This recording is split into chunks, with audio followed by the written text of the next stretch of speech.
बच्चों, जैसा कि आप लोग जानते हैं कि आप लोगों के हाई स्कूल का जो एग्ज़ाम है बहुत पास आ गया है। तो हम लोग हाई स्कूल एग्ज़ाम के बारे में यहाँ पर अध्ययन करेंगे, ठीक है।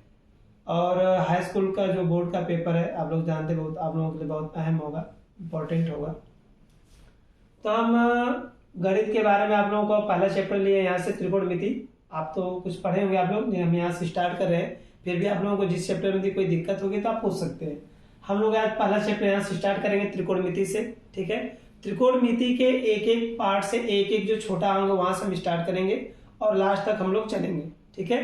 ताकि जो त्रिकोणमिति का जो चैप्टर है वो हमारा बहुत अच्छी तरह से तैयार हो जाए, क्योंकि त्रिकोणमिति से लगभग आपके 4 से 5 अंक के नंबर पूछे जाते हैं और इसका सिलेबस बहुत थोड़ा सा है, ठीक है। तो हम लोग स्टार्ट करते हैं यहाँ से। हम लोग देखिए त्रिकोणमिति है, तो हम पहले ये जान लें त्रिकोणमिति हमारा होता क्या है। तो याद रखिए त्रिमिस होता है आपका 3, त्रिमिस आपका 3 होता है। यह कोण आपका हो गया, कोणमिस आप जानते हैं कोण होता है। और मितिमिस होता है भुजाएं। तो इस तरह किसी भी त्रिभुज के तीनों कोण तथा तीनों भुजाओं के बीच संबंधों के अध्ययन को ही हम त्रिकोणमिति कहते हैं। अर्थात किसी भी त्रिभुज के तीनों कोण तथा तीनों भुजाओं के बीच जो संबंध स्थापित होता है उसी के अध्ययन को हम क्या कहेंगे, त्रिकोणमिति कहेंगे। जैसे हम एक त्रिभुज ले रहे हैं, सपोज दैट ये हमारा त्रिभुज हो गया, ठीक है। इसका नाम ले लीजिए CBA। देखिए यह त्रिभुज के तीनों कोण हो गए। यह जानते हैं आपका समकोण त्रिभुज है, क्योंकि समकोण त्रिभुज बनाए हैं तो दोनों रेखाएं जहां पर एक दूसरे को लंबवत मिलती हैं उसी पर हमारा बनता है समकोण त्रिभुज, ठीक है। तो समकोण त्रिभुज की सम्मुख भुजा को हम कर्ण कहते हैं। जो क्षैतिज भुजा उसे हम आधार ले लेंगे और जो लंबवत लाइन है उसको हम क्या ले लेंगे, यह ले लेंगे, ठीक है। या तो ऐसे कहेंगे यह हमारा एक समकोण त्रिभुज हो गया, जहां पर हम थीटा मानेंगे उसके अनुसार उसकी सम्मुख भुजा को लंब कहेंगे और जो शेष भुजा हो जाएगी वो हमारी क्या हो जाएगी, आधार हो जाएगी, ठीक है। तो इस तरह इन त्रिभुज के तीनों भुजाओं तथा कोण हमने थीटा लिया है। तो इस तरह किसी भी त्रिभुज के तीनों कोण तथा तीनों भुजाओं के बीच संबंधों के अध्ययन को हम क्या कहेंगे, त्रिकोणमिति के। परिभाषा क्लियर होगी आप लोगों को। पिछले बार देख लीजिए, किसी भी त्रिभुज के तीनों कोण तथा तीनों भुजाओं के बीच संबंधों के अध्ययन को हम त्रिकोणमिति कहते हैं। अब देखेंगे संबंध क्या होता है। देखिए भुजाओं और कोण में संबंध निकालने के लिए हम एक छोटा सा फार्मूला लेंगे। हम लोग यूज करते हैं लाल बटे कक्का। क्या यूज करेंगे, लाल बटे कक्का, ठीक है। यह हमारे जो त्रिकोणमिति घटक होंगे। देखिए पहला घटक जो होता है वह साइन थीटा के लिए होता है, तो ये साइन थीटा हो गया। दूसरा आपका कॉस थीटा हो जाएगा। तीसरा जो है टेन थीटा हो जाएगा। देखिए तो यहां से हमारा एक संबंध बना, लाल बटे कक्का हो गया, हमारे दोनों भुजाएं हैं, ये भी हमारी भुजाएं हैं। और यहाँ पर देखिए थीटा से इनमें हम एक संबंध स्थापित करेंगे, ठीक है। थीटा के द्वारा क्या होगा, संबंध स्थापित होगा। तो पहला संबंध हमारा बनता है साइन थीटा। तो साइन थीटा बराबर आपका होता है L/K, अर्थात लंब बटा के कर्ण होगा, लंब बटा के कर्ण। तो देखिए यहां से हमारा साइन से संबंध बना हो थीटा से। उसके बाद आपका यहां पर हो जाएगा कॉस थीटा। कॉस थीटा का फार्मूला बनेगा आधार बटे कर्ण। तो ये आपका हो जाएगा आधार बटा में कर्ण, आधार बटा में कर्ण, ठीक है। साइन थीटा का हो गया, कॉस थीटा का हो गया। आप टेन थीटा का देखेंगे तो टेन थीटा का फार्मूला हमारा बनेगा लंब बटे आधार। ये हो जाएगा आपका लंब और ये हो जाएगा आधार, लंब बटे आधार, ठीक है।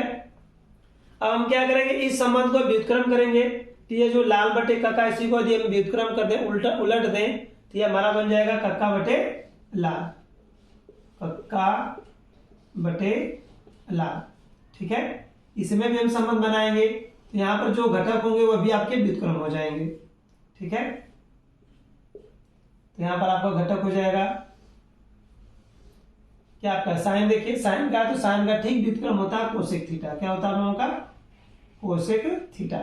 अब साइन जो कास होता है, कास का जो व्युत्क्रम होता है वो आपका होता है सेक थीटा, ठीक है। और उसके बाद जो टैन होता है वो आपका हो जाता है कॉट थीटा। अब यहां से भी हम संबंध स्थापित करेंगे। तो इस तरह आपका हो जाएगा यहाँ पे कोसेक थीटा बराबर आपका होगा कर्ण बटा लंब। क्या बन जाएगा आपका, कर्ण बटा लंब। तो केस से हम यहाँ पर लिखेंगे कर्ण बटा में लंब। और यहाँ पर आपका हो जाएगा सेक थीटा, तो सेक थीटा का आपका हो जाएगा कर्ण बटा आधार। तो यहाँ पर लिखिएगा कर्ण बटा के आधार। और यहाँ पर देखेंगे उसके बाद कॉट थीटा, तो कॉट थीटा का यदि आप यूज करते हैं तो आपका हो जाएगा आधार बटे लंब। क्या बनेगा आपका? आधार बटे लंब। क्योंकि देखिए आपका जो कोसेक होता है साइन का व्युत्क्रम होता है, सेक जो होता है कोसेक का होता है, इसलिए वहां पर आधार बटे कर्ण, यहाँ पर कर्ण बटा आधार हो गया। कॉट जो होता है टैन का व्युत्क्रम होता है, तो यहाँ से आपका जो हो जाएगा यह वहां पर लंब बटे आधार, तो यहाँ पर आधार बटे लंब हो जाएगा। मान रखिएगा आधार बटा के लंब, ठीक है। और यहाँ पर दो फार्मूले हमारे और बनेंगे, जैसे टैन थीटा आपका है, तो टैन थीटा का जो संबंध होता है वह साइन कास से होता है, अर्थात टैन थीटा का फार्मूला हमारा बन जाएगा sine theta upon cos theta, ठीक है। और उसके बाद आपका कॉट थीटा हो जाएगा, कार थीटा का हमारा संबंध बनेगा cos theta upon sine theta, ठीक है। ये देखिए हमारे जो फार्मूले हैं आपके बहुत ही इंपॉर्टेंट है, यदि आप इसे याद कर लेते हैं अच्छी तरह से तो इस पर आधारित जितने भी चैप्टर होंगे हम सरलता से सॉल्व कर सकते हैं। अब आइए रिवीजन के तौर पर एक बार इसे और देख लेते हैं, ठीक है। त्रिमिश, देखिए त्रिमिश आपका 3 होता है, कोण मिश आप लोग जानते हैं कोण होता है, मिति मिश होता है भुजाएं। इस तरह किसी भी त्रिभुज के तीनों कोण तथा तीनों भुजाओं के बीच संबंधों के अध्ययन को ही हम क्या कहेंगे? त्रिकोणमिति कहेंगे। किसी भी त्रिभुज के तीनों कोण तीनों भुजाओं के बीच संबंधों के अध्ययन को हम त्रिकोणमिति कहते हैं। अब संबंध क्या होता है, जैसे यहाँ पर हम देखेंगे इनके भुजाओं में संबंध होता है लाल बटे कक्का के फार्मूले द्वारा हम इनमें संबंध निकालेंगे। जो पहला घटक बन रहा हमारा लंब बटा कर्ण, यह साइन थीटा के लिए होता है क्योंकि इसमें ऊंचाई और आधार लंब और कर्ण होता है, ठीक है। और यहाँ पर आपका जो द्वितीय घटक होगा वह कॉस थीटा के लिए होगा और तृतीय घटक जो होगा वह टैन थीटा के लिए होगा। इस तरह साइन थीटा का हमारा फार्मूला बनेगा लंब बटे के कर्ण, और कॉस थीटा का फार्मूला हमारा बनेगा आधार बटा के कर्ण, और टैन थीटा का फार्मूला बनेगा लंब बटे आधार। सेम यहाँ पर आएंगे तो इसको हम क्या करेंगे? रिवर्स करेंगे, अर्थात उलट देंगे, तो यहाँ पर हो जाएगा कक्का बटे के ला, और यहाँ पर भी इनके जो घटक है इनको भी उल्टेंगे।